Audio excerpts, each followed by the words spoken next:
Hello friends, welcome to my kitchen. We begin with 6 eggs at room temperature. One by one, crack the eggs, letting the whites slip gently into the bowl while the yolks wait aside for later. If you haven't subscribed yet, I'd be so happy for you to join our little community. Your support truly means the world to me. I take my time here. This step sets the foundation for perfect airy peaks. The whites need to stay completely pure and free of even the smallest drop of yolk, because any trace of fat will keep them from whipping up light and fluffy. I always enjoy hearing where you're watching from, so let me know in the comments. What country, state, or city are you in today? I love seeing pictures of your cities, and I truly enjoy how you all connect in the comments. I love watching the bowl slowly fill with these glossy, clear whites. It feels like the first promise of the cake taking shape.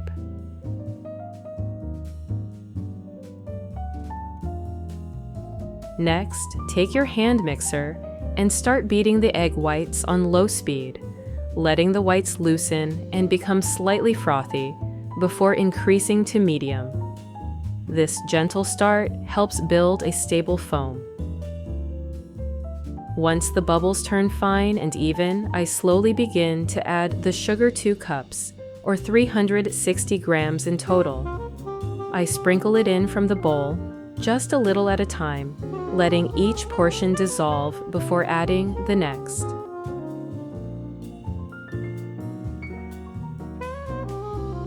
Keep beating until you have firm white peaks. When you lift the whisk, the peaks should hold their shape without drooping. Now, add the yolks one at a time, mixing on low speed. Adding them gradually prevents the foam from collapsing, keeping the mixture light and airy.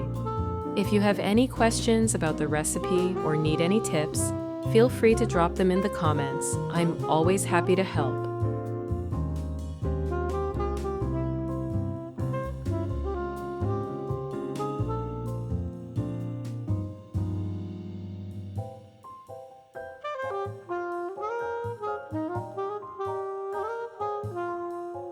In another bowl, add 2½ cups, or 350 grams of flour, 1 teaspoon of baking powder. Stir them together well. Mixing the baking powder evenly into the flour ensures every part of the cake rises at the same rate. Place a fine sieve over the bowl with the eggs and sugar. Add half of the flour mixture to the sieve and sift it in. Sifting here isn't just to remove lumps, it adds air to the flour and helps it blend without clumps. Gently whisk just until the flour is no longer visible. At this stage, you want to use light wrist movements.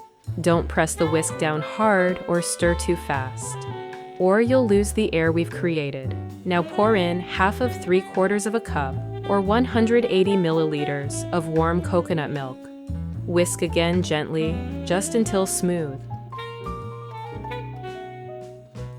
Warm milk blends more easily into the batter and keeps it from seizing. Sift in the rest of the flour mixture.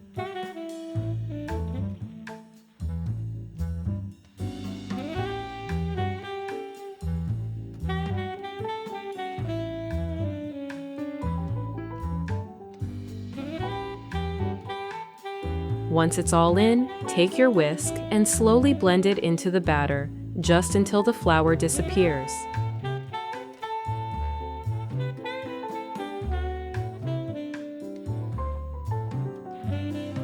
Then pour in the remaining coconut milk. Continue whisking with care. If you feel resistance, stop and switch to a spatula.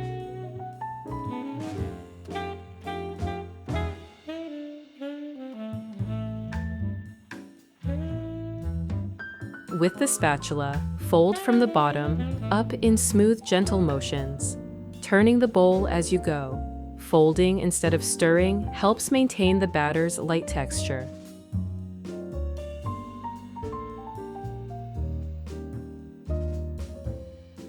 Prepare a 10-inch or 26-centimeter baking dish. Spread a thin layer of softened butter all over the inside, making sure to get into the corners. This prevents sticking and helps the cake release in one beautiful piece. Pour the batter slowly into the pan, letting it spread naturally. This keeps it from deflating. If you're enjoying the recipe so far, please don't forget to give this video a like. It really helps my channel grow. Bake in a preheated oven at 360 degrees Fahrenheit or 180 degrees Celsius for 30 to 35 minutes. Once the cake is baked, take it out of the oven and carefully remove it from the pan.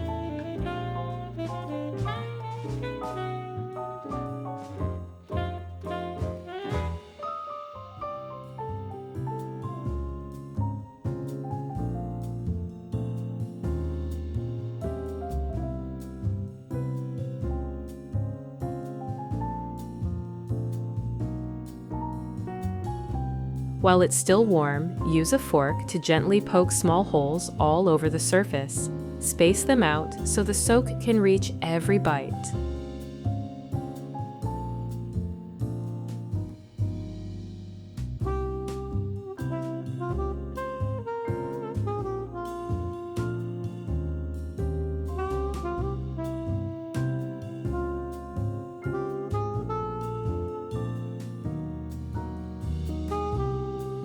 Now we'll prepare the soak.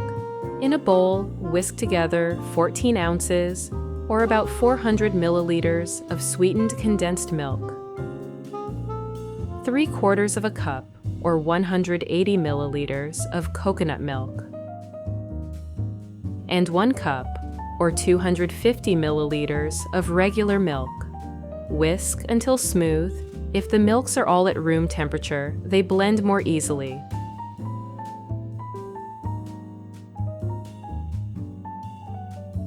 Then brush the coconut milk mixture generously over the cake, letting it seep down into the sponge.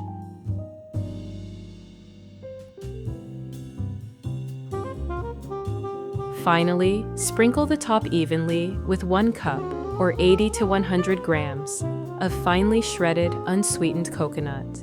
I like to hold my hand a bit higher. When sprinkling it gives a more even coverage. Cut a generous slice and admire how beautiful it looks. Inside the crumb is tender and airy, yet moist from the coconut soak. Each bite melts softly, releasing the gentle sweetness of coconut and the rich creaminess from the milk. The top is lightly dusted with coconut flakes, giving a delicate texture and a lovely tropical note. Thank you for cooking with me today. I hope this cake fills your home with warmth, joy, and the sweet comfort of homemade baking.